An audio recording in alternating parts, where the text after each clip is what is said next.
Welcome to the IT Career Energizer podcast.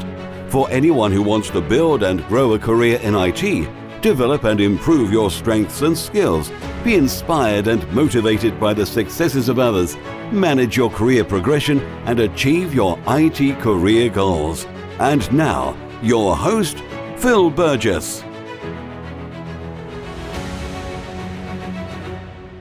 Welcome to episode 258 of the IT Career Energizer podcast. My guest on today's show is a cybersecurity professional with over 25 years' experience in enterprise security and infrastructure. He is a certified information systems security professional, an active member of the cybersecurity community, and a frequent speaker at cybersecurity events around the world. He is currently the chief security scientist at Thycotic. So welcome to the IT Career Energizer podcast, Joe Carson. Thank you very much. It's a pleasure to be here, and definitely, hopefully, we excite some new future passionate career and talent into the industry. Exactly right, yes. So, Joe, maybe you can give us a bit of an insight into your current role and how you sort of got into the realm of security. My current role is a mix of different things. It's kind of split into probably three different components, but they're not different time. They're all happening concurrently at the same time, but three different categories. And one primary thing that I do is a lot of security research. I do look at a lot of the current threats and potentially, future threats that's ongoing and trending and evolving. So I look into where the attacks are coming from, some of the techniques that's used. I try to dissect them and learn about them to better understand them. So a lot of the research kind of gets into testing in my lab, practicing new things, getting new hardware and equipment, and then kind of running through and educating myself in those. Then next part of my responsibility is in creating content and knowledge and different papers and reports based on that research, and really looking into helping educate others into my findings. So that's really the second portion, is creating things where I've authored several books, including Cybersecurity for Dummies and probably Account Management for Dummies. And my recent one, which should come out in January this year, was the Service Account Security for Dummies, which is really focusing around the non-human aspect of the robotic process automation side of things. So that research and then kind of creating the content is the second portion. The third portion, which is a little bit different at the moment, is typically where I spend a lot of my time going and giving workshops and speaking at events and sharing the knowledge and delivering my research and content face-to-face, typically at different conferences. Of course, with the current situation, that's mostly changed to a lot of more digital deliveries or virtual deliveries because, of course, unable to travel and unable to get to places, where I'm now giving it through mostly virtual and digital conferences. How well is that going? Is that sort of the digital engagement and sort of online engagement of people about security? Is that working well? It is working well. I probably would have done somewhere, let's say, good 50+% to travel in the year. So I spend a lot of my days usually on the road in trains and planes and automobiles and also spending a lot of nights in hotels and, attending about 50, 60 events per year and giving around the same talks. Now, at the moment, switching to doing it in webinars and delivering it in virtual rooms and conferences and so forth, or podcasts, it is going really well. A lot more people seem to have more time to listen to the live events as well. So I kind of get a different, attendance or audience. Sometimes it's, in the tens, 50s, 100. But more recently, I've seen that significantly quadruple and get up to even where I've had over 1,000 people register for different events and webinars. So I think right now, the current situation where people are at home, they have a little bit more time to self-develop and learn, then they are getting more involved in the digital webinars and digital deliveries. Yeah, indeed. And is there one sort of particular area maybe at the moment that seems to be a bit of a hot topic? Absolutely, working remotely, how to make it life a little bit easier. how to be able to continue doing your job and some of the lessons learned. I mean, Yeah. one of the good things, I've been working remotely for 15 plus years now, and I've learned a lot of good techniques and skills. So some of the things I've been sharing is my experience over the past couple of weeks to others who are new to this experience. It's definitely one thing I can say. Currently, the situation is not what it's normally like working from home. This is very different when you've got a lot of people working from the same place together, and you've got a lot more distractions and a lot more kind of information overload right now, and you're using home networks and unsecure areas. It's definitely not what it's normally like. Normally it's a lot more quieter and a lot more focused. But I have been sharing my tips and advice and a lot of good feedback from that. Working remotely is one of those big topics right now. Yeah, I think you're right. Exactly. Yes. Okay, we're going to go into the main part of the interview now. So, Joe, can you share with us a career tip, one that the audience may not be aware of and perhaps should be? One of the things, over my career and the things that I've learned the most is that it's never stop learning. That's, you tend to learn one thing really well and get into it, and that becomes your trade or your, focus. One thing I've always learned is when to let go, and to really kind of continuous learning is one of the best skills you can ever get, is how to keep learning, how to kind of keep moving forward, how to keep learning new ideas and keep motivated. And that for me is I'm reading at least 1 or 2 books a week. I'm getting into hardware and getting into new things. And it's never too late to learn something new. You don't have to be young and out of school. If you're, my age, you can be enthusiastic and can easily learn new things. Development wasn't something, and coding wasn't something I was really good at. It was something I could do. I was able to do things like Perl, and I was even, ironically enough, a COBOL programmer, which is in hot demand right now. It was one of my first programming languages I learned. But even now, I'm getting into things, Python, and a lot more, kind of more recent. So my biggest tip is, from a career, is that in jobs today, most careers probably would only last maybe 5 years before you do have to relearn and re-educate yourself. So definitely, my kind of top tip is continual learning. We're going to be life students, and you will probably change jobs every 5 years now. Where in the past, my parents or some of my colleagues and friends, when I left school, are still doing the same job that they were when they started when we left. And I remember graduating, we all went to a trade fair, and I was the one that went off traveling around the world. And my peers, the job that they took on that trade fair is the same one they're doing today. Right. So they're with the same company. With the same company, hasn't changed a bit. So, in terms of your own approach to learning new things, how do you decide what you're going to learn? I try to look at the future. I try to look at where things are going and trending. And I also, one of the things I'd like to combine things.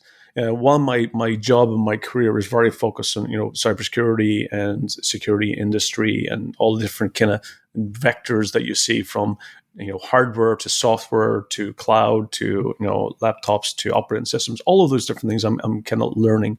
But what I try to do first, one of the first things I do is when I'm learning something new, I try to understand what it's like in the physical world.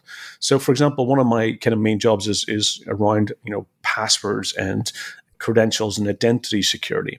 So, of course, one of the things I look at is how is that in the physical world? So, when I'm learning something new, I will look at, well, a padlock, a door key, a car key, a garage door opener to a badge that you scan on the front door. I need to learn everything about the physical side of things first before I really move into the digital side. Because if you understand from a physical side, it allows you to better understand it. It allows you to get a better grasp of things. So I've got a kind of methodology that I have is that I try to understand it in what's it look like in a physical world. And to be honest, ironically, it really helped me with education. When I was learning, I remember databases back in a long time ago.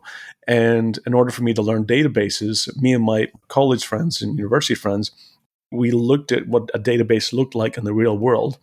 And we really compared it for actually going to the pub, going to a bar and a night out. And we actually made a metaphor and an understanding about, going in and, spending money and getting a drink and doing the transaction, getting a receipt. We really looked at that, and we actually got that understanding in a physical sense and related to the database scenario. So that's one of the things that I kind of, from my continuous side, is I always try to look at it from multiple angles and then learn it from, throughout different phases and different complexities. Right. And do you tend to focus on one area, or do you look at different things at the same time? So rather than sort of focus on one specific technology or solution, do you try and sort of spread out and look at multiple things at the same time? It depends. So most cases, my daily job and what I do for Thycotic is looking at many different things at the same time. Right now, I'm looking at IoT security and looking at smart devices and critical infrastructure and SCADA controls. So that's kind of one area I'm looking at. I'm also looking at research into remote working and remote security and those elements of things and how to really help in that side of things. I'm also looking at things where I'm getting into RFIDs and radio frequencies a lot more into detail. So I'm doing a lot of different things. But what I tend to do is while I'm doing all of those right now, I will try to get time in a day or a week where I can, or if I'm writing a book, I will completely focus on a single topic.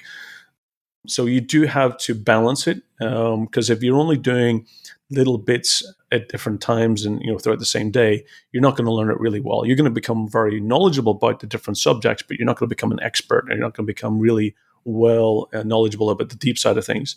So when I get enough of that broad knowledge, what I tend to do is say I dedicate a block of my time and said, right now, no distractions. I'm getting stuck into this, and I'm going to do it from start to finish. And then I get really, really deep into it. So it is a balance, and you both find something that you prefer over others, and that tends to help prioritize things as well.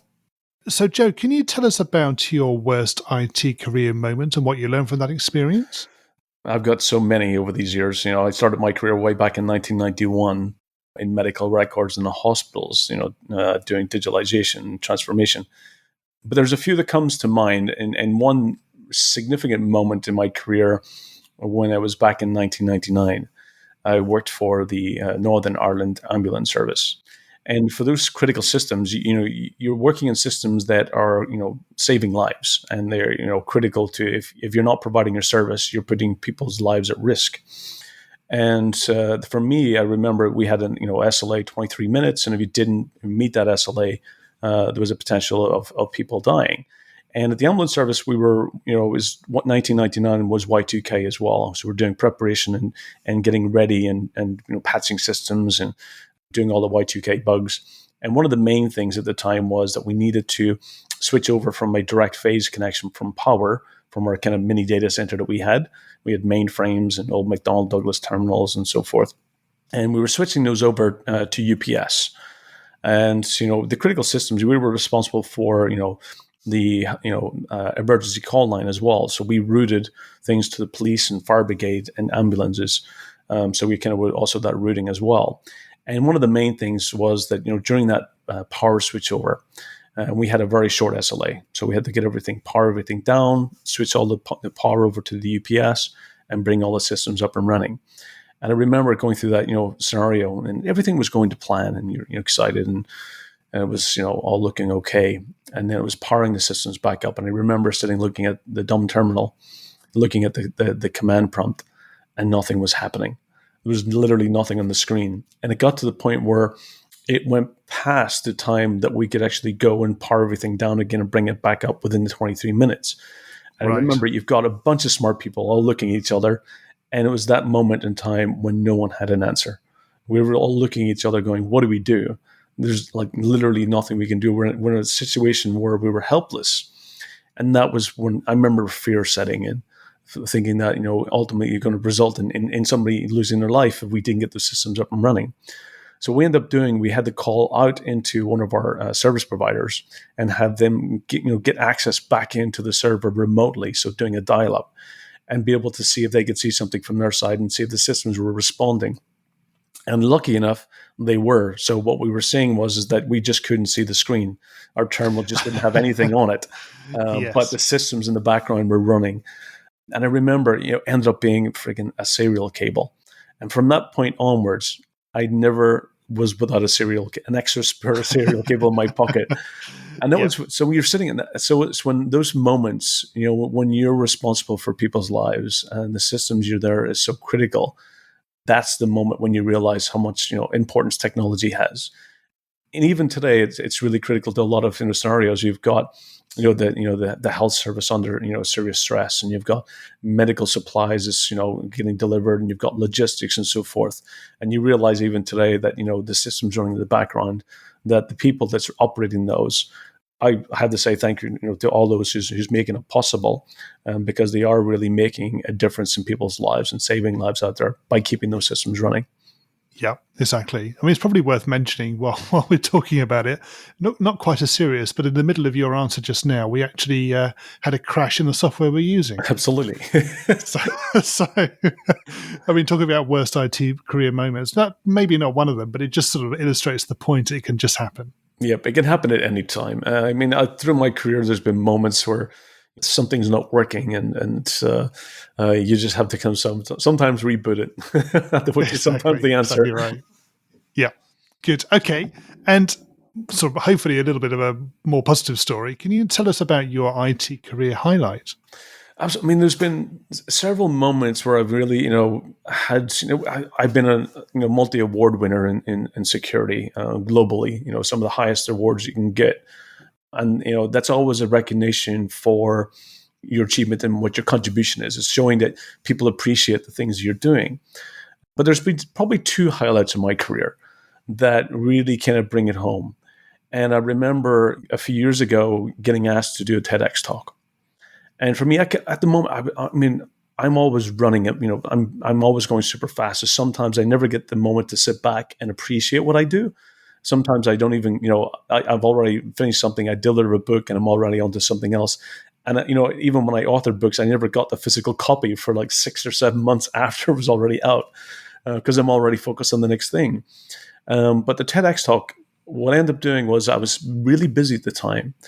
And I remember going in and, basically turning up at the last minute, doing a quick preparation, because I know my stuff. I know what I've got in my mind, I've got my story, I've got how I'm going to tell it, how I'm going to execute and deliver it. I've got this always down to a really good, fine line. I get up, I was one of the first to do the TEDx talks. I get up, I went up in front of the audience, and you're in front of an audience about maybe 100 or so people. And it's, the whole music and the whole scenario and the nice scene. And it was being televised in Estonia. And I think it was roughly well over 5,000 or 6,000 people watching it, from the live broadcast. And it wasn't until after I finished and I, did the thank you and I got to sit down, and I was sitting at the back and I started looking at the people that was talking after me and looking at the names and and you're just like, whoa, you're looking at people who has been doing basically, science of outer space and have put satellites into orbit. And you're looking at people who's basically, being in the Olympics and has contributed to sports. And when you realize that you're up there with those and you're looking at the people around you, that's when you really kind of realize that you're making a major difference in your contribution. And that was a moment for me that I finally got to sit and stop and listen to others and appreciate me being up in the same level that they were. And acknowledging that, and that was probably really good for me to take that pause afterwards, and then getting the feedback from others who listened to the talk as well. That was probably one of the career highlights that I've had. Absolutely, yeah. Okay, Joe, can you tell us what excites you about the future of the IT industry and careers in IT? It's always changing. It's always a challenge. Nothing ever stands still. Under the hood, when you think about it, I always look at it, as I mentioned earlier, I always look at things at the physical scenario. Under the hood, if you look at it from a car, the look of the car changes, the inside and the experience changes, the interface that you have. But at the same time, under the hood, under the bonnet, that you open it and you look in, and it's typically under the hood, it's always the same things that's running. It's still in many cases Windows. It's still DOS that's keeping it going. It's just hidden. it's those commands are hidden. They try to make it look like it's not there, but it's really the engine that keeps things going. And really for me, what excites me is how fast things are going right now, and how exciting technology is to changing the world and making our lives better. I'm always cautious and suspicious and thinking about how the impact of things are. And I get worried about things like, where artificial intelligence and those types of things are moving, but we have to embrace it with a responsibility. We have to embrace it for the better of how it makes our lives. And for me, that's one thing that really excites me, is that I'm forever learning. in 5 years' time, there'll be something new that I'll be working on. It'll be still in security and it'll still be in privacy and helping make sure to protect those systems. But it'll be working on things where it might be robotics, it might be drones, it might be machine learning, it might be actually, helping make people's lives better. So that's what really excites me, is about, everything I'm doing is really helping make sure that the future of, new technology and innovation is being accountable and responsible, and it's holding up to security and privacy. So that for me, it really excites me, is that I am making impact, I am changing people's lives, and I'm always learning. Sure. So what would you say to somebody who is maybe considering coming into the industry? Where are sort of the bright lights, if you like? Where should they be looking? One thing you should be looking at is really about there's a couple of areas, machine learning and data science, cognitive science, neuroscience. Those are really the areas where it's all about human and computer interaction. That's where it's really changing. Right now, where we're typically using a keyboard or using our fingers in order to interact, and we have seen things where, smart devices where you can use your voice, or you can use motion in order to interact with technology. Where it's going really is where your thoughts, your mind will be directly able to impact and change and interact with technology. And that all comes down to things like cognitive and neuroscience, about how we make it possible for your brain to communicate directly with radio and with energy to interact with different devices, whether it being, operating a car or navigation, or communicating with somebody across, let's say collaboration technology, where you can think, or you can be, visualize yourself. Virtual reality is another great area. Well, virtual reality is kind of the older version. What we're really looking at is augmented reality, where it's really that interaction or intersection between the digital world and the physical world. So you think about the future jobs will be is, there won't be any fire people that will be actually going and putting out fires. Those people will be sitting in their homes operating a robot or a drone that will be putting out fires. So how people interact with technology will definitely change. So those areas where that has that human and technology interaction is definitely the areas where future growth will be, and definitely the needs for data scientists. Yeah, it'll be interesting to see how quickly that comes about. Yeah, and one area that really is central to this is radio. The good old radio waves is really, how we're making that possible. It's all about magnetic energy and conductive energy and so forth. So radio is at the center of all this. So I definitely recommend anyone who's getting into it, to really understand about RFIDs and SDR, which is software-defined radios, and radio identification systems. Those are really where, if you're interested in technology, definitely it's an area that you should be learning and educating about. We're going to go into the reveal round now. We're going to find out a little bit more about you and the way you think. You ready for this? Absolutely. Let's hit it. So what first attracted you to a career in IT? Well, I was a gamer. Right. I've been, gaming was my interest. So anything that allowed me to keep playing games and get paid for it, was definitely what attracted me. So yeah, gaming, which got me into technology. What is the best career advice you've ever received? Don't try to be a perfectionist. That was always my thing. Was I was a perfectionist from a very young age. I wouldn't share until I knew that it was perfect.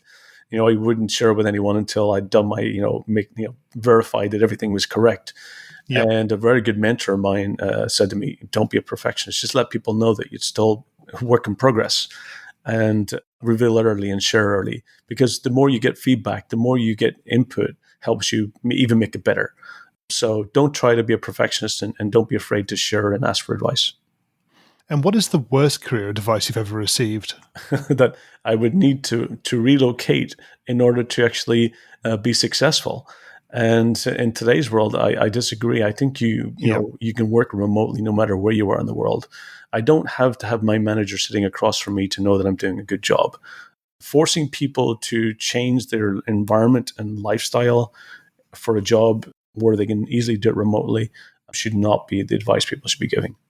If you had to begin your career again in today's world, what would you do? The same thing. I love it. I really, that's the problem. It is my hobby. It is what I enjoy doing. I've seen different talks over the years, from different mentors of mine, and they're always saying, if you can choose a career, choose the one that you love doing. And this is definitely, working with technology and being creative and solving problems and really continuous learning. For me, if I was to, begin my career again, I'd be doing exactly what I'm doing right now. Right. Okay. And specifically, if you were obviously going to look at cybersecurity, what would you recommend to somebody who wanted to come into that particular area? I mean, one best place to start off is really in support. That's where I started part of my career. I was a system administrator at the beginning, and then later did infrastructure and network operations center, and then moved into a support area. And that was for me, which really kind of got me to understand about all the problems. And it got me really talking with the end users and got me to be really central to everything in the organization. So really good support skills and troubleshooting skills is really definitely in a cybersecurity scenario, helps you connect the dots. It helps you really understand all the moving components, and definitely then allows you to choose a much more specific area to get into, whether it be into developing or whether, creating solutions or architecting or, visionary side of things, which I'm also working on. And what career objectives are you currently focusing on? The career objectives are right now focusing on is learning more about RFIDs, radio frequencies, and IoT. Those are the two predominantly research areas. Ultimately, what I'm looking at is I've always been a kind of a PC hardware building. I built put things together, and I also been in operating systems and infrastructure. So that was always my kind of area where I knew end to end. But really, what I'm getting into is more understanding about basically the embedded systems and actually understanding how to interact with them, back into the serial cables again, and connecting cables and doing soldering. So getting a bit more hands-on these days into the IoT side to really learn how it's built. So that's where I'm spending quite a bit of my time, IoT and RFID. And what's the number one non-technical skill that has helped you in your career so far? Oh, simplify things. I'm such a person that I can take something that's so complicated technically and simplify it to basically anybody to understand it. I'm almost like the cybersecurity IT translator of computer jargon into business speak, and that's been something that I've been skilled with and have got from a very young age, is being able to convert that, and it's been something that I've excelled my career as well. So that what it really means is being able to communicate, being able to speak about things and to different audiences and change that communication to meet the audience. So then that's the non-technical skill is communication and being able to translate, which has helped me throughout my career. And what do you do to keep your own career energized? Reading and learning, and I'm always trying new things. Definitely books. One thing is I really got heavily into audiobooks in the past year and a half. So I'm literally probably reading about or listening to about 4 books a month from Audible. So it really helps me. I choose things that kind of interest me, and then after listening for an hour to 2 hours a day, I will go and then try the things that I just learned. So definitely, and both not just technical or work related, but also inspirational related as well. 2 great books that I've recently listened to. One was The Cuckoo's Egg from Cliff Stoll. If you're interested in getting to this, that's an amazing. I read the book years ago in the past. It's actually from, I think it was like in the 90s. It was actually a problem that happened in the 85s where it was Cliff Stoll was chasing a spy through networks. And it's a really great story. It's a great put together, really well, and very educational, very relevant to today. But I decided to go back and listen to the Audible version, and it was fantastic, and it really kind of got me excited again. Another great book as well from Eric Wall, which is The Spark and the Grind, is also great. It kind of re-energizing your creativity.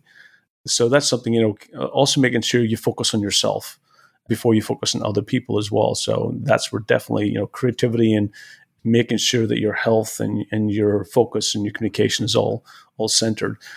So yeah, that's what keeps me energized. I take about an hour to kind of each morning before I start my work, going outside, because I do work from home, I work remotely.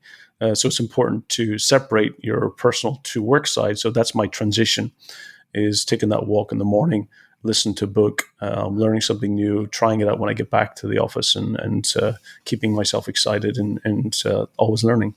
Okay, and what do you do away from technology? Obviously, you mentioned a couple of things there, but is there anything else you do away from technology? Absolutely. Photography is definitely something that I love, and travel. I also do scuba diving as well. Sometimes, scuba diving is a way that you disconnect from technology.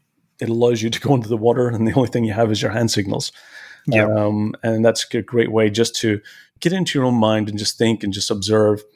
So yeah, photography, traveling, and scuba diving is some of my passions and love. Good variation. Excellent. Okay. And Joe, can you share with us a final piece of career advice? The final piece of career advice is, shoot for the top. Some mistakes I made over the years was, when I was looking at certifications and learning something new, what I thought was that I had to do small incremental steps at a time. And that was a mistake. Somebody turned around and said to me one day, "It's like, what's your ultimate goal? What's your moonshot? What do you want to be in 1 or 2 years' time?" And I had that vision. I knew what I wanted to be. I knew what I wanted to do, but I was spending my time taking these little baby steps, little small steps to get there. And they said, "Forget about the small steps. Just do the big jump. Just leap. Go for the final thing that you want to get to." And ultimately, when I was doing certifications, going back, I was looking at, different certifications leading up to doing a CISP with ISC Squared. And they said, "Why are you doing these small steps? Just go straight for what you want." And that ultimately realizes that we don't have to spend all this time doing small progression. If there's something you really want to get, go after it. Shoot for the moon, shoot for the big thing. Don't shoot for the stars. Don't think that first, before you get to the moon, that you have to get up to the top of the mountain and then take another step and another step. If you want to go to the moon, go to the moon. Go directly. Bypass all those small steps and focus for the big goal. And that's how you get there, and do it fast. And don't be afraid to ask others for advice and get mentors. I've had fantastic mentors over the years. So, if you're looking for a mentor, get one. Get their input, get their advice, but definitely, shoot for the moon. Don't just do small steps. Yeah, just go for it, really. Absolutely. Don't just step and then run and then leap. Just leap at the beginning. It's the fastest way to success and to fun.